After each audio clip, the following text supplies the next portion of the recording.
बिस्मिल्लाहिर्रहमानिर्रहीम। स्टूडेंट, जो प्रोबेबिलिटी है वो स्टैटिस्टिक में बड़े इंपॉर्टेंट रोल अदा कर रही होती है। जब हम प्रोबेबिलिटी का चैप्टर पढ़ रहे होते हैं, इसमें हमारे पास कुछ आ जाते हैं laws of probability. Laws of probabilities जो हैं वो मैंने आपको बोर्ड पे भी करवाए हुए हैं, लेकिन मैं आपको सॉल्व किए हुए भी बता देती हूँ स्टेप बाय स्टेप, ताकि आप लोगों को अच्छे तरीके से समझ आ जाए।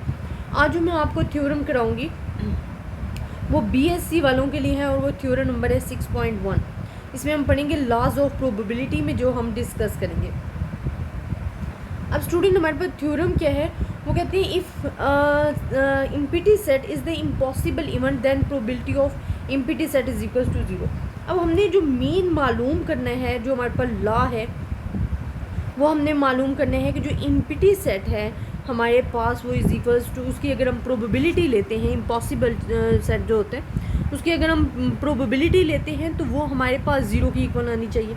अब स्टूडेंट, आपको आप प्रीवियस लेक्चर्स में भी डिस्कस कर चुके हो सारा, कि जो हमारे पास सैम्पल स्पेस होता है उसमें तमाम के तमाम जो सैम्पल्स होते हैं, जो इवेंट्स होते हैं वो मौजूद होते हैं। और जो आपके पास खाली सेट होता है या इम्पिटी सेट होता है, वो सबसेट या किसी भी जो कोई भी आपको गिवन हो सैम्पल्स पे, उसका इवेंट का हिस्सा होता है। तो हम कहते हैं कि अगर हम, क्योंकि इम्पिटी सेट जो होता है वो खाली सेट को कह रहे होते हैं, उसमें कोई डिजिट मौजूद नहीं होता है, तो हम कहते हैं जो सैम्पल स्पेस होता है उसका जो यूनियन हो, यूनियन मीन क्या है कि हम उसको ऐड कर देते हैं इम्पिटी सेट में, तो वो is equals to sample space के ही होता है, तो वो सैम्पल स्पेस के ही इक्वल होगा।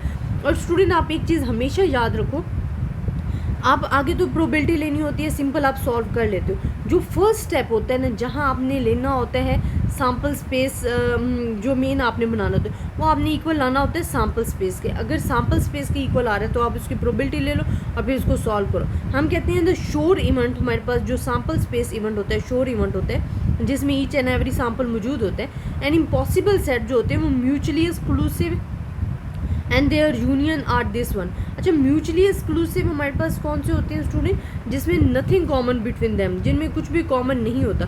अब इम्पिटी सेट है, वहाँ आपके पास कोई डिजिट नहीं है, और सैम्पल स्पेस में आपके पास इवेंट्स होंगे, तो नथिंग कॉमन बिटवीन देम जो है ये म्यूचुअली एक्सक्लूसिव हैं, और इनका जो यूनियन होता है वो इज इक्वल्स टू होता है सैम्पल स्पेस। और ये आपने याद रखना है कि जो फर्स्ट स्टेप होता है उसमें जो हमारे पास फर्स्ट जो हम स्टेप करते हैं उसको हमने सैम्पल स्पेस के इक्वल लाना होता है। अब यकीनी बात है, हम कह रहे हैं कि हमारे पास जो इम्पिटी सेट है वो इज इक्वल्स टू 0 होना चाहिए, उसकी अगर प्रोबेबिलिटी ले रहे हैं तो आपने इस दोनों साइड, लेफ्ट एंड राइट जो साइड आपको गिवन है, इसकी प्रोबेबिलिटी ले लो सिंपल।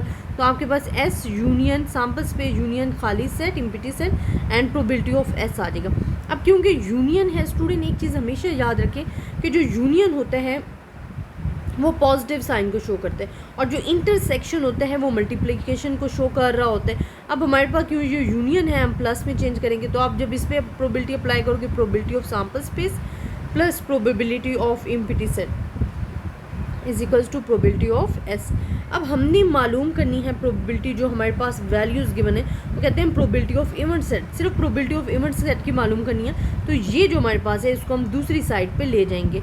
आप जब इसको लेके जाओगे, क्योंकि इसके साथ जो साइन है वो पॉजिटिव है, तो probability of S minus probability of S हमारे पास आ जाएगा, क्योंकि यहाँ प्लस था तो दूसरी साइड पे जाके ये क्या हो जाएगा, माइनस में कन्वर्ट हो जाएगा। अब ये हमारे पास माइनस माइनस किसके इक्वल आ जाते हैं, 0, तो प्रोबेबिलिटी ऑफ इम्पिटी सेट जो है वो इज इक्वल्स टू आ जाती है 0 के। तो ये हमारे पास जो प्रूफ है, जो लॉ है, वो क्या हो जाते हैं, प्रूफ हो जाते हैं।